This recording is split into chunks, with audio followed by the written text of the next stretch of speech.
Hey friends, welcome back to my channel. If you're new here, I'm Nancy, and I live full-time, travel, and make mistakes in my beautiful 2005 Lazy Days Class C RV, right here, named Daisy. Today, I'm sharing with you a list I never thought I'd be making. Things I said I'd never do in my RV, but yes, I totally did. Whether you're an RV newbie or a seasoned traveler, I think we can all relate to at least a few of these. Be sure to stay until the end because number 10 is one that you probably haven't thought of very much. So grab a coffee or your favorite adult beverage and let's spill the RV tea. The first one is I'll never stay in a Walmart parking lot, a Cracker Barrel, a Lowe's parking lot, or a rest stop.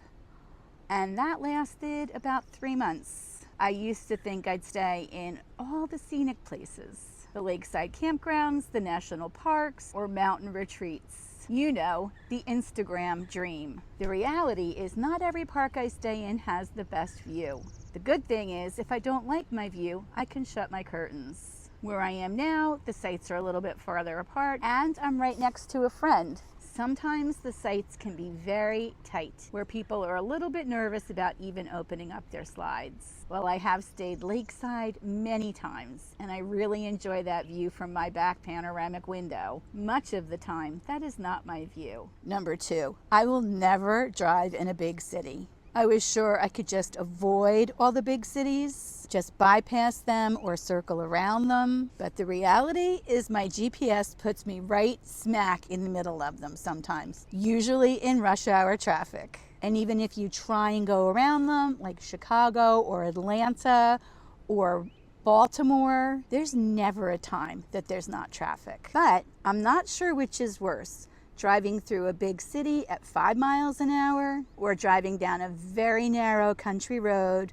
with no shoulder, surrounded by cornfields in the middle of nowhere. Either way, I'm not doing 55. Number 3, I'll never use a public shower. I used to swear I'd only shower in my cute little RV shower. But then came the time when my hot water heater stopped working. Or I was just too lazy to move my kitty litter and my washing machine out of my shower to take a shower. Or I stay in a place with no sewer and my gray tanks are almost full. And you know what? Suddenly, some of those campground showers aren't so bad. They can be clean with hot water and good water pressure, if you're lucky. And more space than my tiny RV shower. It makes me feel like a princess. 4, I'll never stay in one spot for more than a week. I imagined life constantly on the move, nomadic glory.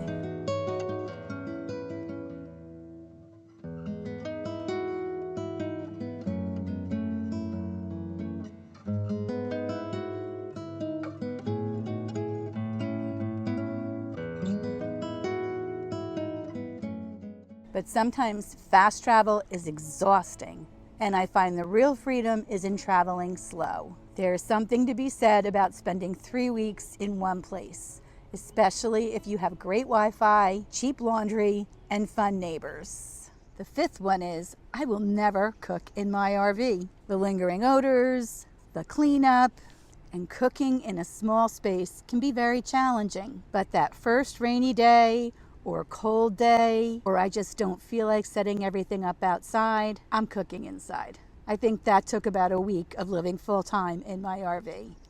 There are still 2 things that I won't cook in my RV, and that is fish and bacon. Those are always going to be outside, or I'll eat something else that night. Number 6, I will never leave the sewer hose attached all the time. Over time, I have found that it's easier just to set it up because I have a composting toilet and 2 gray tanks, theoretically. But if I'm in one place for a while, when I do set the sewer hose up originally, I don't disconnect it again until I leave, and it saves me so much time and energy, rather than having to pull it out every time I want to empty my tanks. Number 7, I'm never going to leave my RV without first turning off the water, which I should do every time, and so should you. I've heard some terrible stories about RVs being flooded while the owners are not home. It's something I strive to do, but sometimes when you run out of the house quickly, you just forget. I'm trying to get better at it, but it is something that I said I would never do in the beginning, and it's something that I do more frequently than I would like. Number 8, Never hop in a car with a stranger in search of that perfect breakfast sandwich or pie. This is something that we're taught from the time that we're young.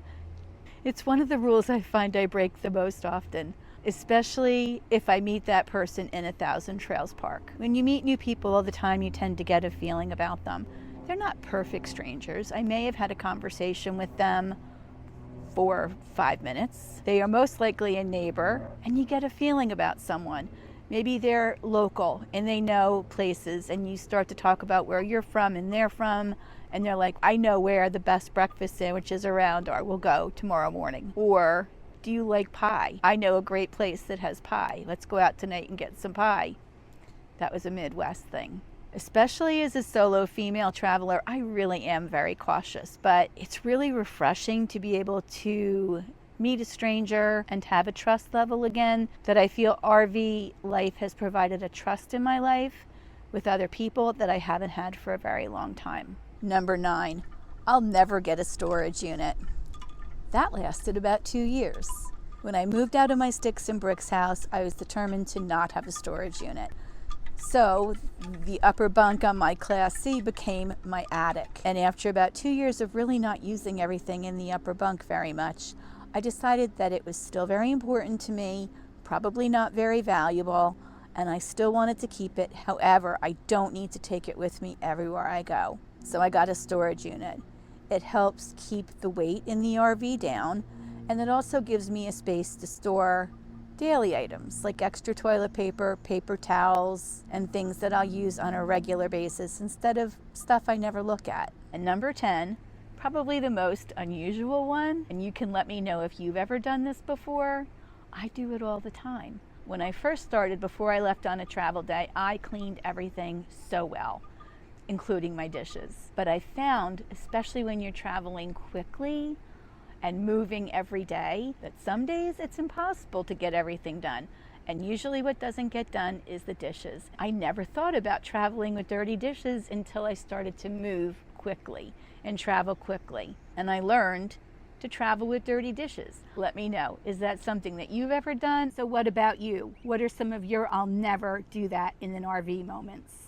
Let me know in the comments so I know I'm not alone here. If you enjoyed this video, please give it a like, a nice comment, or even subscribe if you haven't subscribed already. And hit that little bell so you don't miss my next RV adventure. Thanks for hanging out with me today. Until next week, stay safe, stay curious, and remember, never say never, especially in an RV.